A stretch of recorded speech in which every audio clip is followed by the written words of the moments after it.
of high uncertainty right now. I mean, you look at crypto markets, you look at traditional markets, you look at gold and silver, you look at all the assets and where they're priced, and many people have done well up to this point in 2026 on certain positions, and other people, are down. If you're in crypto, you're down. But I think we might be on the mend here. We've got some high volume that showed up today, and things are starting to turn around. Fear and greed index is up a little bit, not back at 5 like we have been for a while here. And you've got, geopolitical events poised to play out. Everything's still going on over there in the Middle East. You got stuff going on in Mexico. You got, all the regulations and stuff around crypto here in the US that are coming to the forefront and hopefully getting across the line here. Maybe. I don't think it's going to be by the 1st of March. If they'd have to put it to a vote tomorrow and kind of ram it through, if they're going to do it that way. But they do have a summit. I was on Paul Barron's podcast a little bit earlier today. You guys should see that air maybe tomorrow, which will be exciting. But we talk about the summit at the end of the week where the banks, and Ripple, and many other people in the industry will be advocating for whatever they're looking for out of the Clarity Act. You've got the OCC putting out basically asking for how they should govern the Genius Act for the banks, and banks that are issuing stable coins and what that's going to look like, feedback on how they should implement it. So a lot of, I've said this before on here, but I would say it again, fundamentals are at an all-time high for crypto. If you're buying, and it's probably a good time for my disclaimer, nothing here is financial advice. It's only for entertainment and educational purposes. You should always consult with a financial advisor before making any financial decisions. My opinions are my opinions. They are not the opinions of Digital Ascension Group or Digital Wealth Partners. If you need a financial advisor, Digital Wealth Partners can help you out on the crypto side.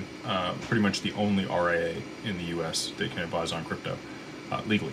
So, back to what I was saying.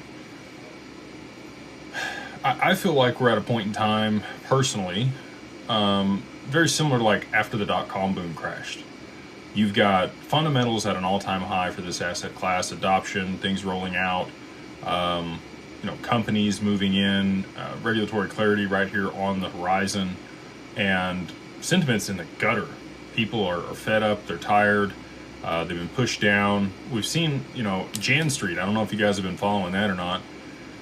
Wild deal. They just deleted all their tweets.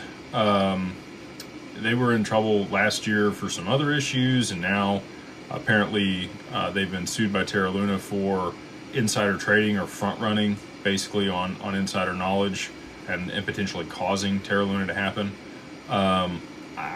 It's not here or there. I told people about Terra Luna, and I thought it was going to go under many months before it did. There are multiple people that I could call, and they'd be like, yeah, you said that it wasn't sustainable.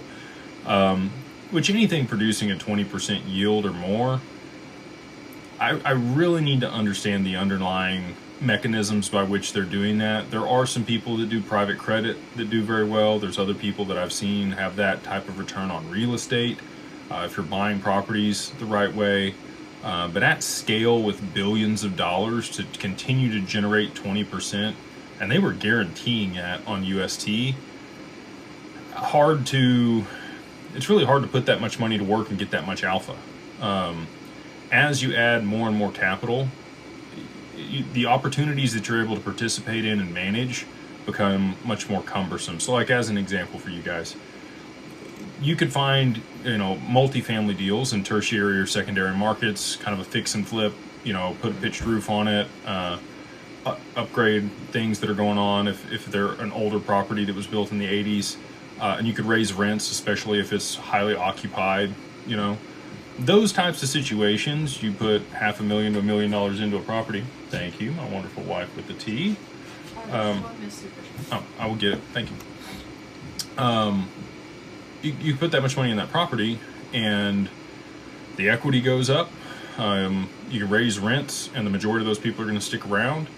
And now you have a very sustainable cash flowing property. And if you financed it right, if you bought it right, you're in a really good spot. if you get into primary markets for real estate, multifamily, I mean, you might be looking at 20, 50, 100 million, $300 million deals.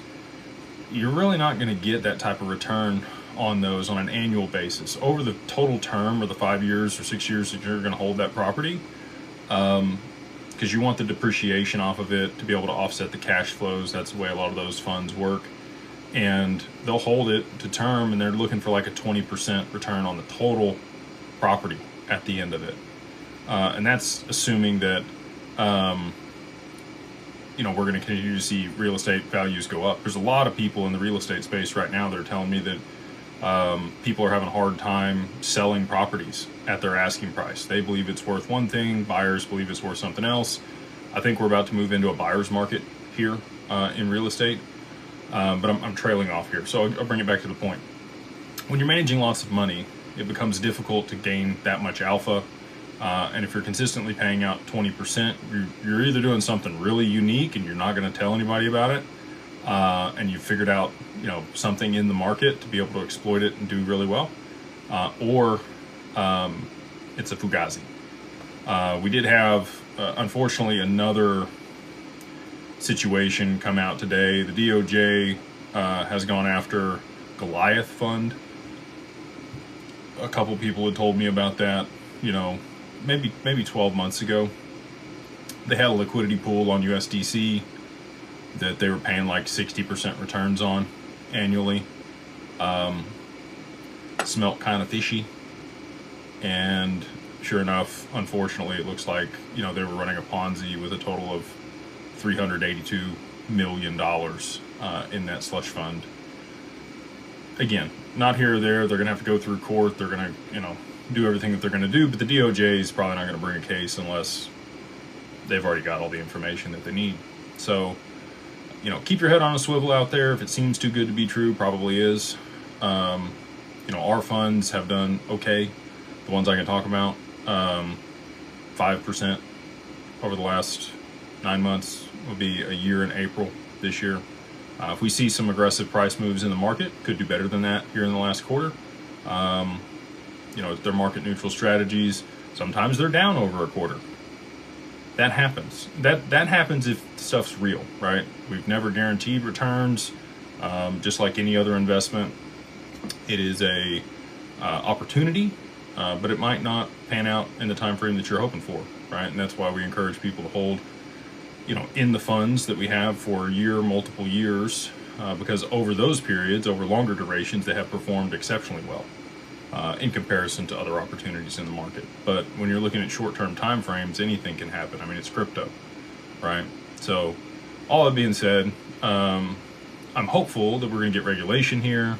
The SEC is going to have oversight on some stuff as they bring these protocols, to the forefront, and they start using them for DeFi and other things. There's got to be some type of oversight in there to make sure that bad actors are, held accountable if that's going on. And that's the part of the Clarity Act that I think they might pull out.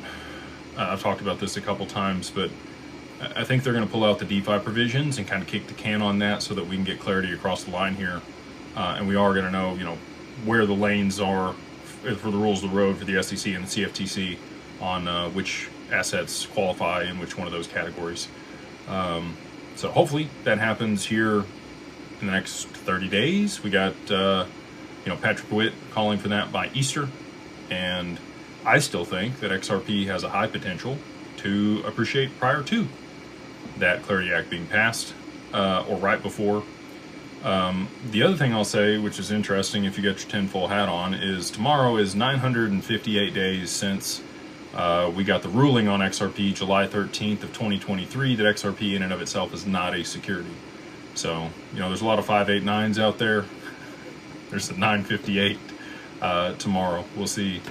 I'm not, counting on anything. The market's starting to turn around here, but we've still got to have all these macroeconomic catalysts to really play out to see anything close to what I've been talking about for a long time.